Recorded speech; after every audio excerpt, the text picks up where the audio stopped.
So I've always really been interested in martial arts, and I think it can all be summed up by this gesture, which you probably know if you've watched old kung fu movies. This one. And I think it's so beautiful because this is the way of the spiritual way.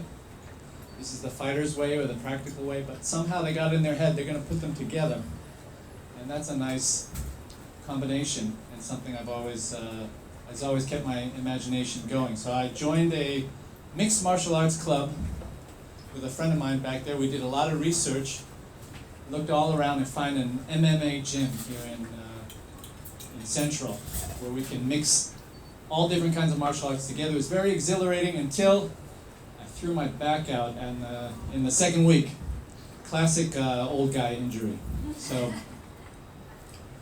I didn't really know what to do to recuperate or how I was going to get my back in shape, because some people just don't bounce back from these things. But I didn't know what to do. I did know what to do with the gym membership. You have to call in, freeze the membership so it doesn't keep rolling, send in an email of your doctor's note, and just put it on hold. And I called in, they said, no problem.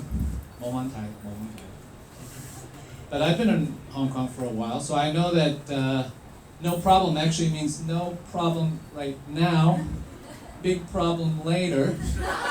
But no one would ever get anything done if you ever said that, so they just say, for brevity's sake, no problem, no problem.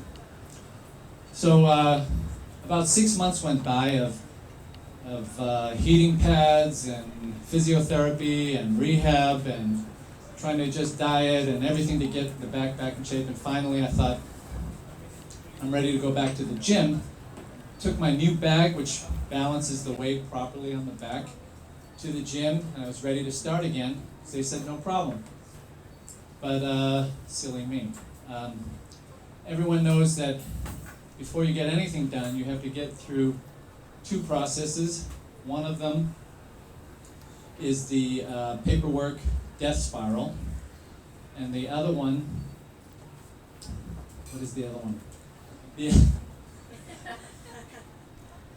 The other one is the additional charges. So there's the additional charges process and the paperwork death spiral situation.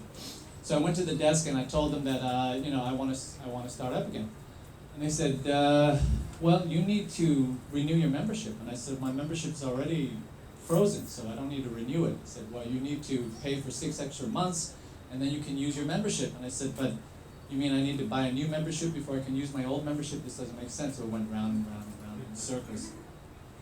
So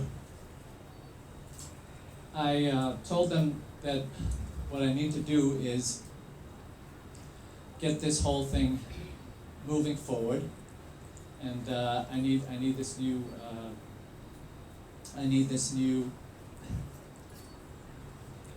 Sorry, this happened last time. I'm sorry. And I need this new membership to get on track. And I said, this was all settled as soon as I called in. And he said, well, who did you talk to? And I said, I don't know, somebody at the desk. He said, no, you can't do that. He goes, you can't tell me somebody said something about someone. You need to get it in writing. So I told him that, okay, look, what do you want me to do here? And then finally he said, all right, what you need to do is you need to go back and get a doctor's note. And I said, I gave you a doctor's note. He said, yeah, but your doctor's note says that you were injured and unable to train. I said, so what do you need? He said, you need to get me something that you were physically unable to train for the last 6 months. I said, oh, you're really doing this to me. You're really trying to kill me, right? You're going to make me, you're just dragging it out. You're trying to break me down. I've seen this before. You're trying to break me down. And then finally, when I bring the note in, you're going to ask for something else, and then something else, until this whole thing just goes your way, right? He said, no. You get the note, and it'll all be okay. So I thought, and I did think twice about it, and I'm still thinking about it, because this is where it kind of all drastically went wrong. I said, well, can you put that in writing? it felt like the air went out of the room. It just kind of looked at me and said, "I just told you that you go get the doctor's note. You don't need to." And I said, "Yeah, but a second ago, I don't know who's going to be at the desk next time." And and by the way, at this point, they had told me, "Do you speak Cantonese?" And unfortunately, I don't. So how about Mandarin? I said, "Okay, I'll switch to Mandarin, my meager Mandarin." And that's always a really, just for your information, not the right thing to do. That's, what do they call, especially in an argument, bringing a knife to a gunfight. And I checked with my colleagues. I asked them, I said, "Tell me something. When someone comes up to you and speaks Mandarin, do you think, oh boy, here we go, mainlander?" And he said, No, I don't think that, no. I said, "A little bit?" He goes, "Yeah, a little bit." So I switched into Mandarin, and at that point, where was I? At that point, what happened? At that point, the guy came around from the other side after I asked, "Hey, can you put that in writing?" One of the staff, and this was like a modernist play where one of the secondary characters or an incidental character just steps forward and suddenly becomes one of the leading characters in the drama. So he kind of had come around to the side, and then he said, "Hey, 你要尊重别人啊，你不可以这样子讲." He said, you can't speak like that to other people. You have to show respect. And I looked over and I wanted to say, preferably in Cantonese, why would you bring respect up? I respect everyone, and there's no reason to bring that into play. In fact, if you want to talk about respect, don't I deserve respect as a customer in this establishment? But my Mandarin is very limited, so I just said, "Do you respect me?"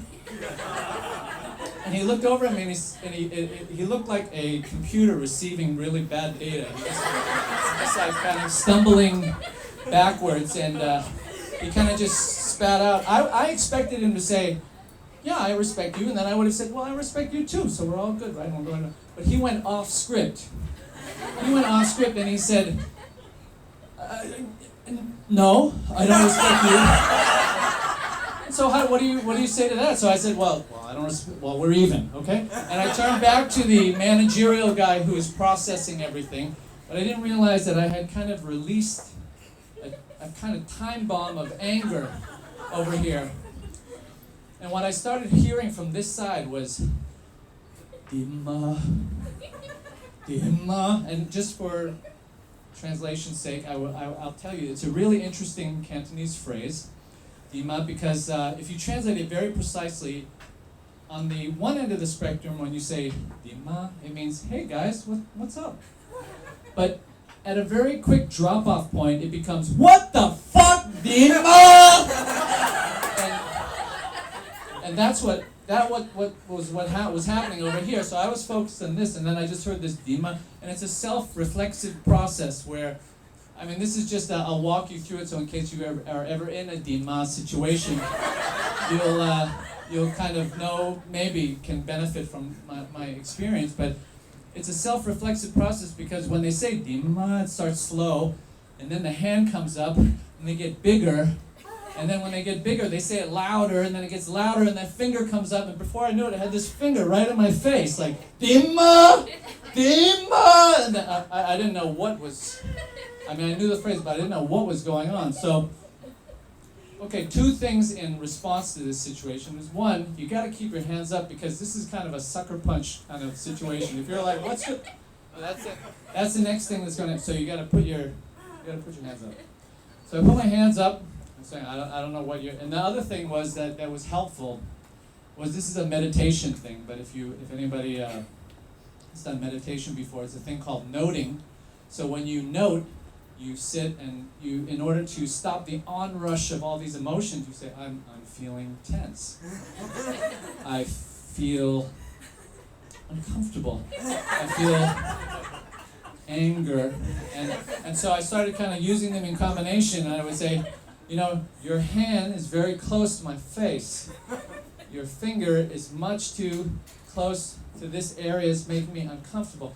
And so we ended up in a kind of weird, intense rap battle where neither of us understood what the other one is saying. He was going with the Cantonese long vowels, Dimma, Dimma, and I was going with the rapid-fire staccato English. I was saying, let's just imagine an imaginary line here, and if you're on your side, that's fine. I don't have anything to say about that. But once you come onto my side, it's really kind of Dimma. So it was really all quite overwhelming. So. What was the next thing that happened? The next thing that happened was, so he has to escalate now, right? Because I'm kind of sending a jamming frequency against his frequency, and it's not getting the result.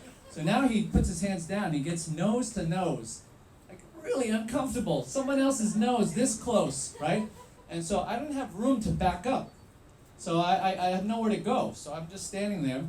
And his nose is almost touching my nose, so I just decided, well, I should just go with, so far it's working, I'll go with the noting, I'll add a question. So I said, 现在你的嘴巴离我的嘴巴好近，我不太懂你是在想做什么. So I said, your mouth is so close to my mouth. I don't really know what is your goal? What are you trying to do? And so he jumped back like he was jolted with electricity. He jumped way back. So now, at this stage, he's lost some distance. He has to regain distance. So he comes over and he pushes me. It's sort of a probing push. He shoves me, and so I try to enlist I hope the voice of reason. The managerial guy says, "You see what your guy's doing here? He's pushing me." And Mr. I don't speak English starts going, "So what?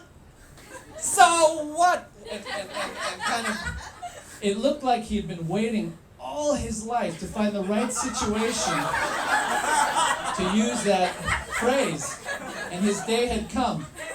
And so this is a signal for the other guy to escalate, right? It's not trying to calm the situation down. This is the green flag to the green light to just go ahead and do whatever you want. So now he takes my bag, the one that balances weight on your back properly, and he hurls it out the door, and it lands in the sidewalk. And so what I wanted to say, if I spoke Cantonese, I would want to say, like, why would you do something like that? What is your point? But I had to work with what I had, so I just said, "You little shit." And at this point, he started yelling, "Get out! Get out!" And then the manager guy came and started escorting me out. And I thought, well, why am I fighting so hard to belong to this place? I'll gladly leave. And so I'm headed out the door, and somewhere 2 steps in, the manager guy completely changes personalities. I think he realizes that he's running a business, and I have done nothing except wanted to reinstate my contract. And so he says, he doesn't understand what you're saying. I said, he understands what he's saying. And this guy, keep in mind, he's yelling. They're in the same place. One is here, one is here. He's still yelling at me. And so he says, he's preparing for a fight. I said, this is no way to prepare for a fight. And he says, you Cantonese culture, you brought up respect. It's not good. I said, I didn't bring up respect. He brought up respect. So it all goes back to kindergarten sandbox. It's just like, So it goes on like that, and he tries to separate us. He brings me out onto the street. So now I'm standing on the street. The guy's still doing the ape dance in the window, coming by, looking around. And then I'm trying to talk to him. He said, look, just get the doctor's note. Everything's going to be okay. Just get the doctor's note. But the other guy's bellowing at the top of his lungs, screaming. I don't know what he's saying, but it's not nice.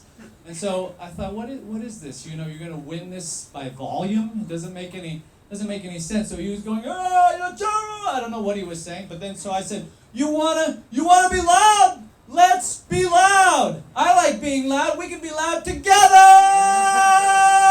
And then So I thought that was like a non-threatening, inclusive way, kind of sharing in what something he was interested in. So the guy puts me across. He holds his hand out and he says, "Look, don't mind him. Don't mind him. Just get the note, will you?" And his hand is hanging there, and the guy comes out once more, and he's yelling and screaming, and I don't understand, but by context, it's something like, "Get that fucking asshole out of here! Tell him to get the hell out of here!" And so there was too much. There was this one guy making a peace offering here, another guy cursing me and my family over there. It was just too much, so I just went.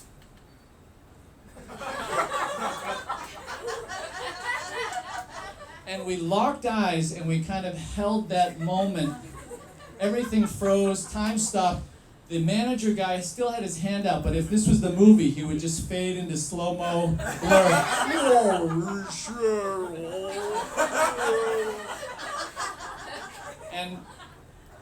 And then suddenly it was over. He went back in, and I shook his hand, and I left. And then the next day, my buddy, he said, I told him the story. I said, "You can't believe what happened." I told him the story. He said, "Which guy is that? Which guy is that? Look at the website, look at the website." So I flipped to the website, went to the trainer section. There he is, first page. And he had all these gold belts and awards all over him. And I said, yeah, that's him, but he didn't have all the awards. So I guess I'm very, I should celebrate that I survived this little episode. But what I like to think is that in that small gesture, it was able to contain all of our worst qualities, and maybe there was some communication, and it was a reminder of our best. That's what I